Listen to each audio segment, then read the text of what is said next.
28 नवंबर से शुरू होगी मथुरा की दंडवती परिक्रमा। सैकड़ों की तादाद में धर्म प्रेमी लोग लगाएंगे मथुरा की दंडवती परिक्रमा। अनंत विभूषित श्री गोपाल वैष्णव पीठाधीश्वर गोलोकवासी संत शिरोमणि 1008 श्री विठलेश जी महाराज की 11वीं पुण्यतिथि पर महाराज श्री की पुण्य स्मृति में पुरीश्वरी तीर्थेश्वरी श्री गोपालपुरी मधुपुरी मथुरा जी की तृतीय बार पंचकोसी दंडवती परिक्रमा एवं अंतर्ग्रही परिक्रमा दर्शन का भव्य आयोजन वर्तमान पीठाधीश्वर श्री श्री 108 श्री पुरुषोत्तम लाल जी महाराज के संरक्षण व निर्देशन में श्री गोपाल वैदिक सनातन सत धर्म संरक्षण समिति मथुरा के तत्वाधान में होने जा रहा है। इस पुनीत कार्यक्रम की विस्तृत रूपरेखा व चर्चा वार्ता हेतु पत्रकार वार्ता का आयोजन गोपाल वैष्णव पीठ गोपाल मंदिर गोपाल गली श्री विठलेश जी महाराज मार्ग छत्ता बाजार मथुरा पर किया गया, जिसमें गोपाल वैष्णव पीठाचार्य श्री पुरुषोत्तम लाल जी महाराज ने मथुरा की पंचकोसी परिक्रमा पर प्रकाश डालते हुए कहा कि पुरियों में सिर्फ 2 ही पुरी ऐसी है जिनकी परिक्रमा करनी चाहिए, जिसमें एक मथुरा और दूसरी अयोध्या। उनके द्वारा कहा गया कि मथुरा की परिक्रमा लगाने का एक अलग ही महत्व है और इसकी परिक्रमा करने से मनुष्य को सहज में ही मुक्ति मिल जाती है। तो दादा, किस तरीके का कार्यक्रम आयोजित किया जा रहा है, उद्देश्य क्या है इसका और क्या कार्यक्रम की रूपरेखा रहेगी? कृष्णाय वासुदेवाय हरे परमात्मने प्रणत क्लेशनाशाय गोविंदाय नमो नमः।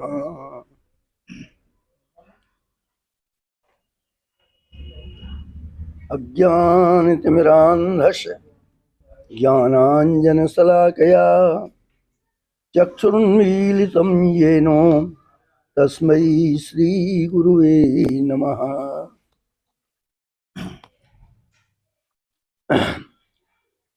नारायण समुद्भूतां विष्णुस्वामी मध्यमाम् अस्मदाचार्य पर्यन्तां वन्दे गुरुपरम्पराम्।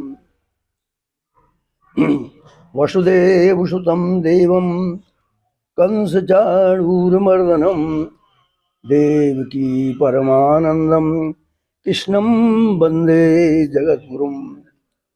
बंधुओं, आज परम पुण्य का शुभ दिन है।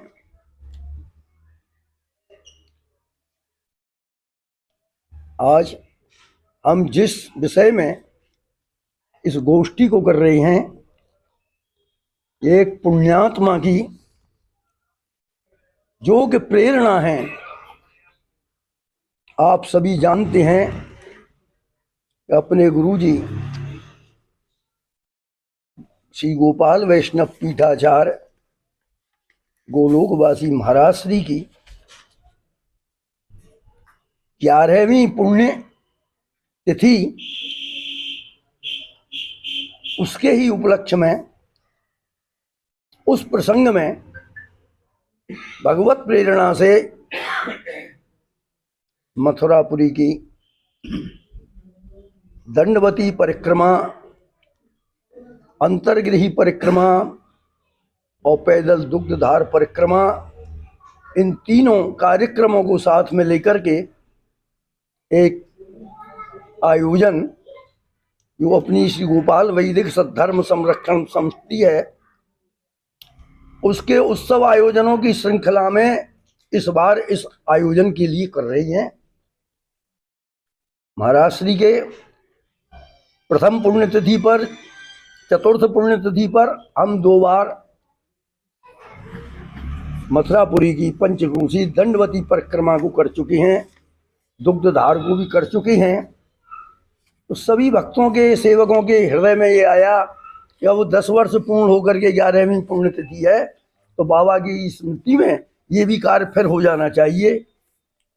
बंधुओं, ये तो है मुख्य इसका संकल्प लक्ष्य। इसके भीतर अपना दूसरा संकल्प है कि ये मथुरापुरी जो है, ये मथुरापुरी अनादि काल से चली आ रही है। प्रत्येक युग में इस मथुरापुरी की गरिमा हमको प्राप्त होती है।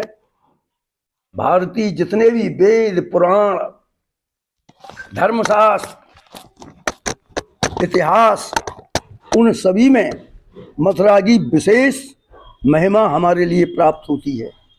उन सभी को देख करके हृदय में ऐसा आया कि इसके लिए देर से अबेर से कैसे भी शासन के भी द्वारा अब तो तीर्थ इसके लिए घोषित कर दिया गया। हम बार बार इसी दुहाई को करते रहे, भगवान ने सुना और सब मथुरा तीर्थ, ये तीर्थ ही नहीं है, ये पुरीश्वरी है, तीर्थेश्वरी है और अपनी ब्रजेश्वरी है। इसका मुख्य जो तीर्थ है मथुरा में वो विश्राम घाट है। विश्राम घाट के दोनों तरफ 12-12 घाट जो हैं वो गायत्री मंत्र के अक्षरों से गर्भित हैं और प्रत्येक तीर्थ और पुरियों का वहां निवास है। ये मथुरापुरी में सभी तीर्थों का, सभी देवों का यहाँ निवास जो है, उन सभी का दर्शन, उन्हीं का बंधन, उन्हीं की प्रदक्षिणा, ऐसी ये मथुरापुरी की परिक्रमा है। और उस परिक्रमा का हमको बहुत धर्मशास्त्रों में उल्लेख मिलता है, जिनमें 2 ही नाम आती हैं, मथुरापुरी और अयोध्यापुरी। उन दोनों की अक्षय नवमी को विशेष करके प्रदक्षिणा होती है। ये सभी में आता है। मथुरा परिक्रमा, अयोध्या परिक्रमा अक्षय नवमी को। अक्षय नवमी है वो सतयुग उगादी है। अक्षय नवमी के दिन सतयुग का शुभारंभ हुआ और अपना जो ये सम्मत चलता है विक्रम सम्मत, इसका नव संवत्सर जिस दिन नवरात्रि बैठती है उससे प्रारंभ होता है और त्रेता का युग का आरंभ होता है अक्षय तृतीया से। और माघ के महीने में अमावस्या द्वादशी तेरस, इसमें द्वापर का युग प्रारंभ होता है और क्वार के महीने में कलयुग का प्रारंभ होता है। ये सबकी शुभारंभ तिथि है। कब से कौन युग हुआ, तो उन चारों युगों में हमको मथुरा का महत्व मिला। 12 अवतार में इस भूमि का जब उद्धार हुआ, 12 भगवान ने अवतार धारण करके रसातल से भूमि को लेके आए।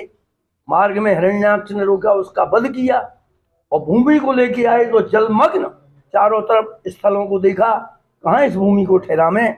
तो उस स्थिति में बारहा जी ने, जो साक्षात विष्णु के अवतार, प्रथम अवतार थे, उन्होंने अपनी आधार शक्ति से एक स्थल के लिए प्रकट कर दिया जल के बीच में।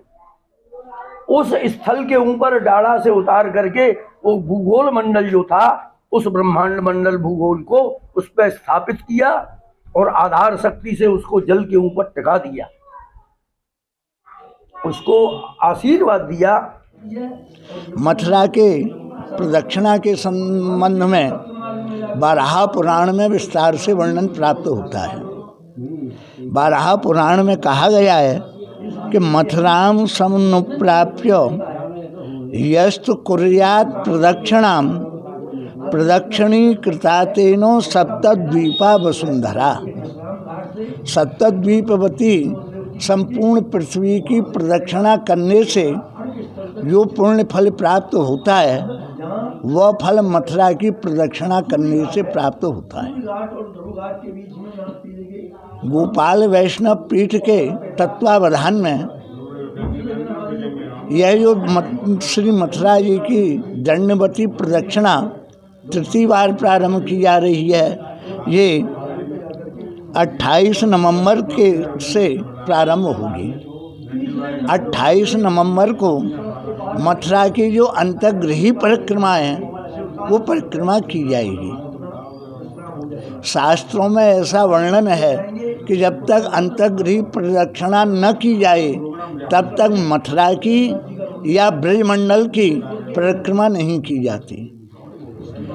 अंतर्गृही परिक्रमा में प्रधान देवता जो हैं वो पद्मनाभ, दीर्घ विष्णु, केशव देव आदि 12 प्रवृत्ति हैं। गतश्रम नारायण, इन सभी के अवलोकन दर्शन करने किए जाएंगे।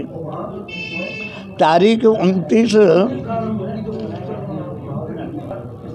के दिन प्रातःकाल 11 बजे यमुना जी का पूजन विश्रांत घाट पर करके और दंडवती परिक्रमा का शुभारंभ होगा। ये कार्यक्रम दंडवती परिक्रमा का 10 दिन में परिपूर्ण होगा। दिसंबर के दिन ये परिक्रमा पूर्ण होगी विश्रांत घाट पर, और 9 दिसंबर के दिन श्री गोपाल मंदिर की दंडवती परिक्रमा विशेष रूप से लगाई जाएगी। उससे अगले दिन दूध की धार से पैदल पंचक्रोशी मथुरा की संपूर्ण परिक्रमा का भी आयोजन किया जाएगा। इस परिक्रमा के मध्य में